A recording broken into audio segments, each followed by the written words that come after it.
Good evening, everybody. I was going to talk about our absentee MP, but he's here. And I remember it's election time! Okay. Bradford deserves better. I believe Bradford West needs a Labour government and a Labour MP.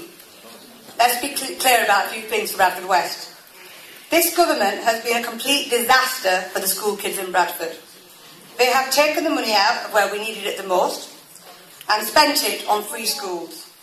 Not only that, it is also worth pointing out that Labour did in fact put forward a motion for an alteration of school funding so that we could target the funds where we needed them the most. But our absentee MP wasn't there to cast his vote on that one. For children and families, we need a Labour government because we are committed to increasing childcare from 15 to 25 hours, capping class sizes for 5, 6 and 7-year-olds, abolishing the free school status. Bradford deserves better. We need a Labour government for families because under the coalition, every family is worse off by approximately £1,100. We are committed to increasing the minimum wage over the next term of Parliament to £8, freezing energy bills, and we will be doubling paternity leave. We need a Labour government because the average weekly take-home pay in Bradford is approximately £360. In comparison to anywhere else where it's over £500 a week, Bradford deserves better. We have a coalition government which has failed miserably in reducing the deficit as promised. I can tell you, if this was a football match, my 3-year-old would hit the back of that net better than the coalition government. The only table Bradford West has gone up in since the coalition is the unemployment table. What we will do, if we come into power, the Labour government will put £9 billion through the LEPs, through the LEPs, to actually devolve what we have at central government. And that £6 billion will actually come so we can make the decisions of where we need to invest it the most. So nobody in London is telling us how we need to grow our community, our businesses. 99% of businesses are small businesses. We will, for every one corporation tax cut that the Tories are offering, 17 small businesses will flourish. That's where we need to put our investment in our communities to create growth. Over the last 3 years, Bradford West has been badly served. We have an absentee MP, and for me, the role of the MP in Bradford West is about being our voice in Parliament, but he's never there, as he's too busy earning lauds elsewhere. You're 3 minutes around, thank you. She survived.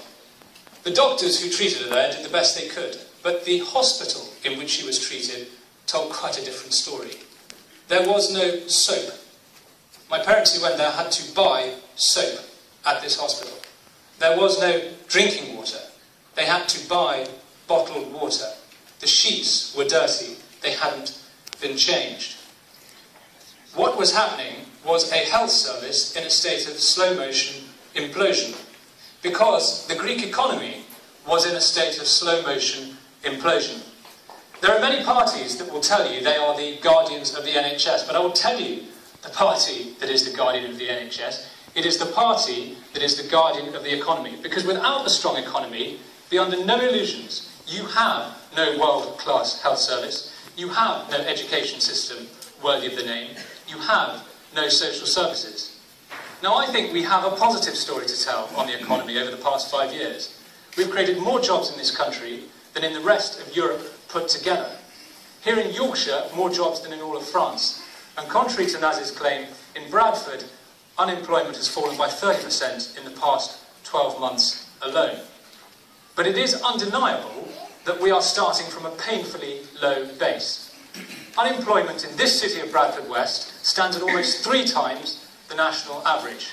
The number of business units as a proportion of the population is barely half the national average, and worst of all, the number of people eligible who are claiming working or child tax credits stands at 63.5% of the population, far above any other constituency in this country.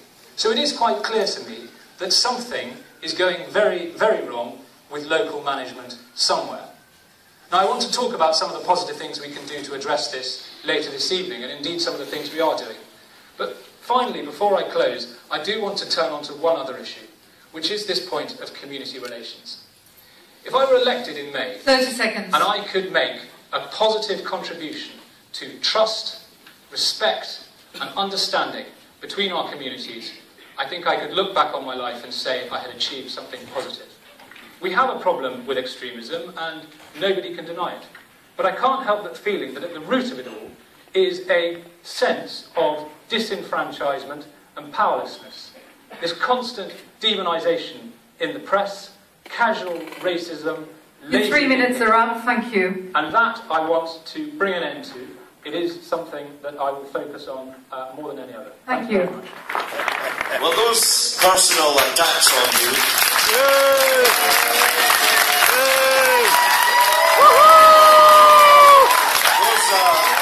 Those personal attacks on me, Ms. Shah, cannot possibly be true, can they? Because on the 22nd of February at 1 p.m, you called us and asked us if you could be the Respect candidate in Bradford. And before you make a bigger fool of yourself, I really advise you not to deny it. 22nd of February was the day after you came bottom of the poll with just 13 votes out of almost 220 in the Bradford West Labour Party selection. You were a big loser then, and the kind of way that you have embarked upon this campaign has already ensured you're going to be a big loser again. You have only a passing acquaintance with the truth. You claimed, and gullible journalists believed you, that you were subject to a forced marriage at the age of 15. But you were not 15. You were 16 and a half.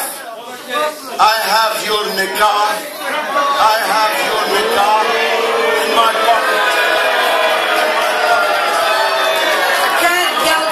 Mr. Galloway, Told that story. Mr. Galloway, can I have your forbearance, please? I am the chair. Please, Chair. I will take this. I was talking about... No, I will take this. No, I will take this. Or I will call an end to these proceedings. Mr. Galloway, can we please stick to the issues, because you've made your point, you made those 2 issues. Can we now move on to issues, please? You allowed 3 personal attacks on me by my new Labour opponent. Mr. Galloway, I was going to come back to that. Mr. Galloway, I was going to come back to that. Can I please ask emotions to just come down for a while? And I think, Mr. Galloway, will you continue, please? I will continue. No one will ever stop me from speaking. The issue is that my opponent is a liar. She lied about me.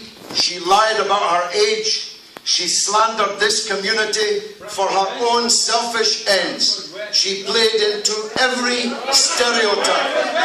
Every stereotype. 15 seconds before you finish. Well, are you sure? Have you given me injury time for your interruption? All right. No, it is actually. It's 3:10 now. I'm giving you another 20 seconds. Can we please... I need to keep... I have set politics alight in Bradford. That's why the media are here. We turned Bradford politics upside down. We've shaken the complacency of Labour, which is why they hate us so much. They have betrayed the people here in Bradford and elsewhere in the country. We're the real Labour Party, and that's why they hate us.